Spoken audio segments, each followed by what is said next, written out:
Oh boy. All right. Okay. So a while ago, I did a video about travel stands. It was pretty in depth. It went over a lot of things. When I say travel stands, I mean a stand that you can fit into a carry-on case, luggage. You don't got to check it. It's not loose. It's something that's reliable, something that won't break on you after a few tries. Something that if you put an investment on top of it, it won't hit the floor. Crazy idea, right? Well, there's a bunch of check boxes I look for, and that video was a bit of a rabbit hole, but it seems it was appreciated. So check out the link down below for that video if you want to go down that rabbit hole again, but I'm not going to make this into a recap on that. What's wild is it turned into a video basically me comparing the specs or things I look for or options in a stand that I look for to what I've been using for so long, which is this, the Matthews MERF stand. Mini extendable reverse folding stand. And MERF stand, MERF is kind of an industry name. Like if you went to someone that's been around for a while or you go to a set full of some seasoned people and you say, hey, you got a MERF stand? They know what to hand you. But some of you didn't know about it. I'm glad that video enlightened you to that term. To me, it's like super clamp, you know? However, what was even crazier to me was Matthew saw that video and they really appreciated it and it was cool. And we got talking and we stayed in touch. And what's wild is they called me recently and said, hey, you know that MERF stand you and everybody else love so much? It just got even better. And I was like, wait, what? Yeah, they totally did an update. So they made a bunch of changes to the already great MERF stand. And this is, I don't know if it's been a long time coming, but there are definitely some changes. So what are those changes? What do they mean to you? Should you care? Take a breath, stick around. We got a few things to talk about. Future Seth here. Just wanted to say this video is not sponsored by Matthews. No money exchanged hands. So let's get into it. Hey, what's going on, everyone? Seth Miranda here. I'm a pro photographer here in New York. Welcome to my studio here in Manhattan. If you're new to this channel, poke around. There's a bunch of photo nerd stuff, including the video about travel stands. Like I said, I'm not going to go over that video, but there are some differences that we do need to talk about when it comes to the MERF stand, because apparently a bunch of people have been asking for these changes. And I think the easiest way to go about this is starting from the top, getting to the bottom, because I think the bottom is going to be the most amount of explanation. Let me put the original down, which, by the way, at the time of recording this, they are still going to produce the original and give this one as an option. So let's figure out what the options are, right? Let's start off the top, like I said. Let's open this up a little bit. And right away, you have the 5/8 post that I talked about in the previous video, which I appreciate. It's just a straight up 5/8 post. That you are not worried about male threads that are at the top that are usually brass or something soft that get jammed up and smashed and then become useless and you can't change them. And then they usually give you like 3/8 male threads and they give you an adapter for quarter threads, which cool, great, nice. But this stays as the 5/8 post with some knurling on it for some extra grip where the knobs of whatever you're going to mount onto this would go, which is nice to see. And you should break those in. You should really, don't just use this right out of the gate and tighten something down and think you're good. Though that knurling has to kind of get broken in and worn down a little bit. So just kind of really work whatever you're putting on top of this thing around a little bit just to give it a little bit of wear and tear. However, what I will say is they did add something that I personally asked for, which was female threads at the top of the post. This is awesome. And you're probably going, Seth, what are you talking about? I don't need any. What would you do with that? What wouldn't you do with that? Case in point, it's a female quarter thread. Well, this is a cold shoe that goes into a 1/4 20 thread. And guess what? This stand now becomes able to mount a speed light or a small LED light or a microphone or whatever. And we're seeing a lot of things being mounted via cold shoe now because of this hybrid era that we're in, where we're just trying to figure out whatever we can put inside that cold shoe on a cage or inside the hot shoe on a camera. Well, now you have that ability here. And there are some cold shoes like this one where I can actually take the cold shoe part off, leave in the threads, and then this becomes a male 1/4 20 thread, which means I can put whatever I want to put on top of that. Well, you know, maybe I have a small LED light that didn't have a foot or whatever, but it does have a 1/4 20. I can then just thread that in there and I got myself a stand that can go up pretty high that I am now hands-free with a light or whatever you want to put on there. I think microphones are a good thing to put on here, of course, speed lights, but one thing I used this for, which I was actually surprised this was the first thing I used it for, was if you watch my Sigma 200mm f2 video, I ended up putting in a micro arm into this stand so that I could then put on an Adamus recorder so that I could record my EVF without having to mount it onto the camera itself, because I was using a strobe and I already had the shoe taken up and it was a whole thing. But I also didn't want to just like lay it on the ground or whatever. So I ended up putting a micro arm in like this, and now I have a 1/4-20 that can be a little articulating and doing whatever I want to do, which is nice when something like a recorder that has a screen on a sunny day, you're able to pivot it and be able to see what you're doing, which is nice, really, really nice.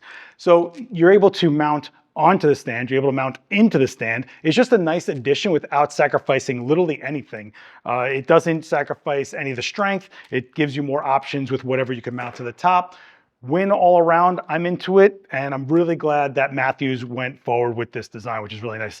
Everything from that post down is pretty much the same. The way the knobs work, the tiers, all that kind of stuff. You're not gaining height or whatever. This is still the same MERF stand. But where it does get different is down here. What I didn't know, what nobody told me until this came out, was the original MERF stand actually did have a rivet left on the stand. And I went on and on in that video about how much I hate rivets and how they're just a fail point and they wear out over time, they stretch, they don't stay tight. That's where you get all the play in the stand, blah, blah, blah, blah, blah. I went on and on and on about that, and I was like, there's no rivets. Lo and behold, there was one rivet holding the spreader together. I guess that's the spreader. And they told me, well, that's the only rivet in the entire Matthews catalog, and it is now completely gone because it is replaced by this Allen key bolt, which is awesome to see. And don't forget, Matthews has all their parts available for their, whatever you buy, you can get replacement parts, which is kind of what makes something professional. Daniel Norton goes on about this a lot, where if you can fix it, that's what makes it pro. Like, you don't just throw it away, it's not disposal, which I'm a big fan of. It breaks my heart seeing things getting thrown away over like one tiny thing that breaks on them. So anyway, now it's an Allen key. I'm down for it, let's go. That's great. Now, the biggest change, probably the one that I didn't ask for, but I'll take it, because after I started thinking about it, it started making more sense to me. And that is the leveling leg. What are we talking about here? Yeah, so you probably have seen a lot of stands out there that have a leg that extends or goes back to the length of the other legs. And what that is for is uneven ground. It lets you offset the stand to keep it stable. But I was like, nah, I don't really care about that, whatever. And I even told Matthews when they were thinking about putting that into this, like, I don't care about any of that. Usually I'll find a way around that, or I'm in an environment that it's not that critical. But some people were like, yeah. And I also was like, well, it's a stand I'm not putting a lot of weight on, because this is still 9 pounds. They're saying up to 9 pounds you can put on top of the stand still. So I didn't think of it like I'm putting on something heavy that if it's off on weight, it'll totally topple over. I didn't really think of it like that, but it is a nice to have. It's cool they put it in there, but then it actually turned into a little bit of a hack for me, because what we all do with travel stands is we max them out, and then we try to make them as stable as possible, because we're always trying to get the most height for the least amount of weight that packs down the smallest. I know we want everything. We're like that. That's just what our species is like, and I totally understand that. The thing about it was, when you put this down, it's straight, it's true, it's great, and you can put a light on this, no problem, straight up, no problem, just put it on there. And this is a B10X, which is a pretty great light for traveling with. You get a good amount of power. You don't have to use adapters or whatever. It is a little over 3 pounds, but it's totally stable. But then there's times where I do something stupid, like put an articulating arm onto my stands. And if you do want to know more about articulating arms, please check out the links down below. I did a video forever ago about articulating arms, and I think it was a pretty solid one. This is kind of where I saw the leveling leg coming into play for me, because it gets a little precarious once you're hanging something off of a stand that wasn't meant to have anything off of a stand. And on the original one, while you could get away with it, it did have a lot of sway on it, and bend, and you were kind of like, "Argh," and you always wanted to hold it anyway, or have someone hold it. I would never put anyone at risk underneath it if it was that janky, but it was good to have the ability to hang an arm off of in situations where you're not extending the stand all the way, or maybe they were sitting down if you're shooting a human being.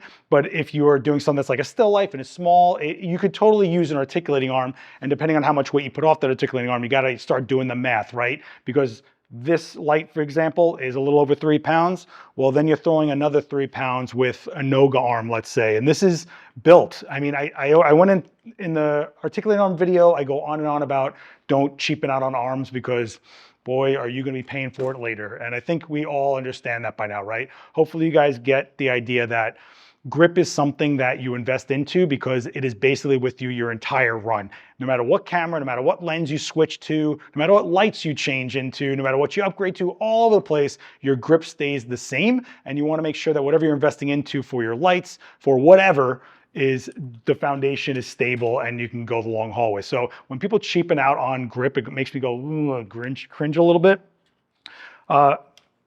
Let's jump really quickly back to this quarter 20. I totally just realized this now that I'm holding this articulating arm.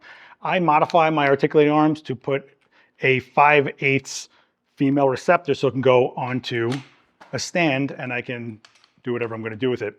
But they don't come with that. It's threaded into this. And I usually use the 3/8 thread side, so it's the most strongest or whatever. But they do make this stand adapter in quarter 20, and you could easily put a quarter 20 stand adapter into here and then make this a female receptor for 5/8 for whatever reason that is. If there's something you want to put in there, let's say you wanted to put, I don't know, maybe you wanted to put a baby pin into a knuckle and then make an erector set out of that, you could do it. Just the fact that you're able to do it is just, you have the option of going into a quarter 20 and then the world is yours from there, you know? So it's just something to keep in mind. Now that it's in my hand, it just hit me in like the back of my skull really quick. But I tell you what, let's flatten these legs out so they're kind of stable as we can get. We're gonna lose some height, but let's stress this thing out with an articulating arm, and then we'll see what that leveling leg really does as like a weird little hack that I found. Which if you're someone that doesn't care about the leveling leg, it might make you start caring about the leveling leg. But we're gonna go and make the legs somewhat flat, not totally flat to the ground. Just give us a little bit of pitch.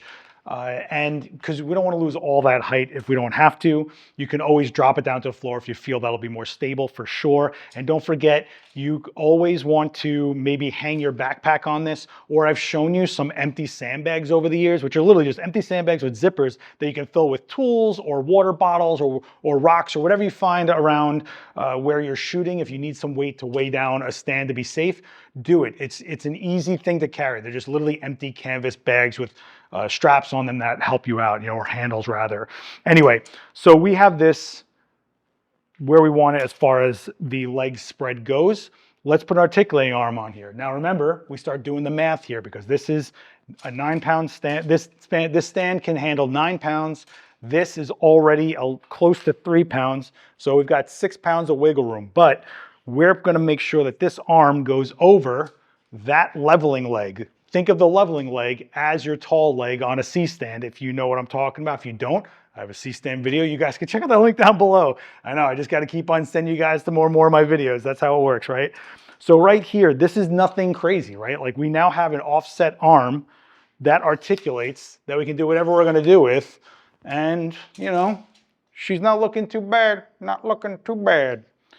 But what happens when we put something on here? Well, let's start off with something relatively sane, and then we're going to do something that you should not do, that I do not recommend, but I'm going to show you anyway because I don't know why, but I showed it in the original travel stand video, so I'll show it here. This is a Profoto A2, and this is the sane choice, right? Like we're going to mount this to this arm. We're going to tighten that knob down to the flat point of the post on the arm, and we're doing pretty good. This is just the light. This is not, you know, there's no modifier, no adapters, no speed rings, whatever. But this isn't going to do much for us unless we're shooting someone on the ground or seated or whatever. So we're going to have to put this in the sky a little bit. Well, here is we start seeing, right, a little bit of bowing going on here. And we can even offset that with a little bit of how you doing, something like this, just to kind of take the weight off. But then what's the point of the arm if we're not coming off, right? So it's kind of like, what are we doing? But the articulation is there, which is what's cool to me at least, because I'm very particular about my lights, and I will spend a little more time and kill myself to move a light a little bit of an inch just to save myself to get to the lighting that I really want. Anyway, this is with it maxed out. It's probably out of frame right now, but it's not too bad. But it is, you do see that we've got this bowing going on. Can you guys, hope you guys can see that. But don't forget, we have this little ace up our sleeve now. We now have this offset leg to then pitch our base back a little bit. So if I do that, I extend that leveling leg. Look at that, it's bowed, but not nearly as bad because we now have that compensation thing that we didn't have on the original one. And I totally appreciate that. You can see, right, with the way this is not totally right angle anymore, like that's right angle, this is the sway. But if I dial back that leveling leg with this maxed out, you'll see how much crazier, that's a lot crazier. Like this would probably even be in frame while you're shooting, right? Again, if I were to go this crazy, and this is maxing it out, all tiers up, and we are totally putting a heavy articulating arm off the side, all that stuff.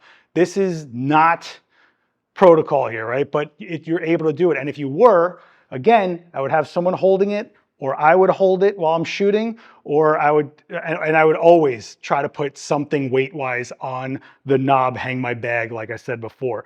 This is without the offset leg. This is with the leveling leg all the way out, and you can see how much straighter this just got. Pretty neat, pretty nice in a pinch.